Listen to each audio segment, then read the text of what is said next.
Hello বন্ধুরা, আজকে আমরা যেটা করব সেটা হচ্ছে টেক্সটের ভিতর কিভাবে আমরা ইমেজ দিব, টেক্সট অ্যান্সার ইমেজ। সো কথা না বাড়িয়ে আমরা শুরু করে দেই, চলুন।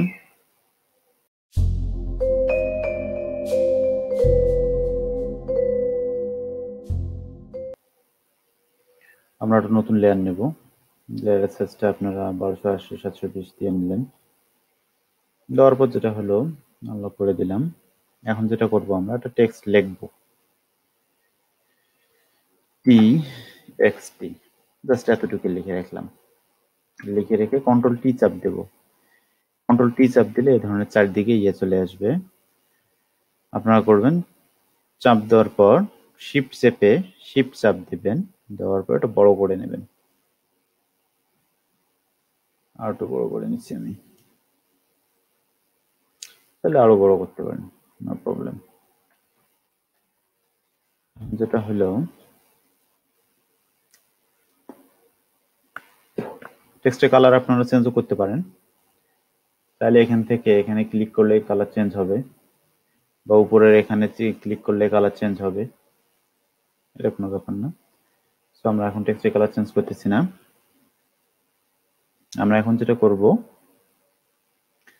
এখন একটা ইমেজ নিয়ে আসব। আমরা এই ইমেজটা নিয়ে আসতেছি, নিয়ে এসে উপরে ছেড়ে দিলাম, এন্টার মারলাম। মারার পর এখানে রাইট ক্লিক করে, অবশ্যই রাইট ক্লিক, দেন ক্রিয়েট ক্লিপিং মাস্ক। তো আমাদের ইমেজটা ভিতরে ঢুকে গেছে টেক্সটের। আমরা কন্ট্রোল টি চেপে ধরে একটু ছোট বড় করে নেই। কন্ট্রোল টি চাপ দেওয়ার পর শিফট প্লাস অল্টার ধরে চাপ দিলে আমাদের মাঝখানেই ছোট হয়ে যাবে ইমেজটা।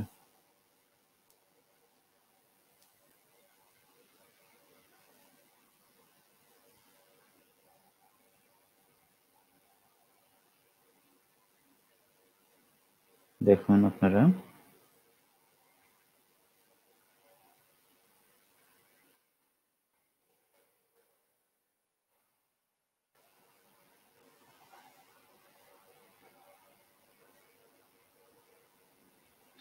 জাস্ট আমরা একটা পজিশনিং করতেছি।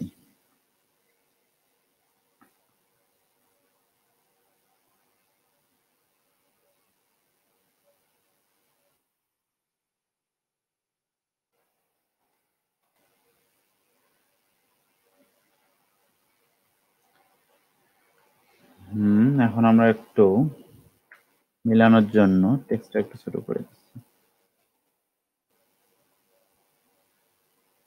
যাতে ইমেজের মধ্যে ভালোভাবে মিলাইতে পারি।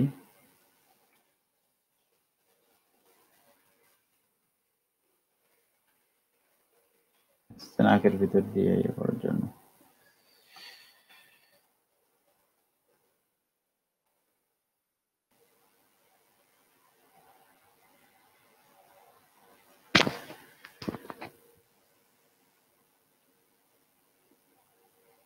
একটু ছোট করে দিচ্ছি।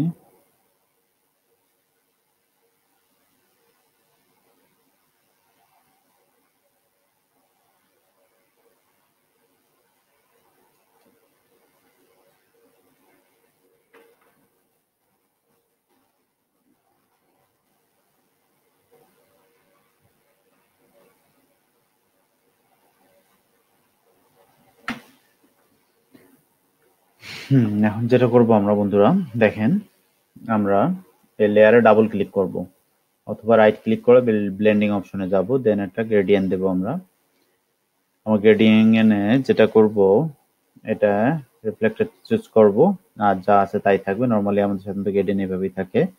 দেন টেক্সটে ক্লিক করব, ব্লেন্ডিং অপশনে যাব, যাওয়ার পর একটা ড্রপ শ্যাডো দেব। ড্রপ শ্যাডো আমরা যেটা করব, মাল্টিপল সিলেক্ট না করে নরমাল দিয়ে দিলাম, বা ড্রপ শ্যাডো না দিলেও হবে। আমরা একটা স্ট্রোক দিয়ে দেই, স্ট্রোক দিলাম, ড্রপ শ্যাডো এখানে ক্লিক করলাম, ক্লিক করার পর যা আছে তাই থাকবে। এখন দেখেন আমাদের টেক্সট রেডি হয়ে গেল। আমরা টেক্সটের ভিতর কিভাবে ইমেজ দিব, তো বন্ধুরা, ভিডিওটি ভালো লাগলে অবশ্যই লাইক, কমেন্ট এন্ড শেয়ার করবেন, মাস্ট সাবস্ক্রাইব করবেন। আর যদি কোথাও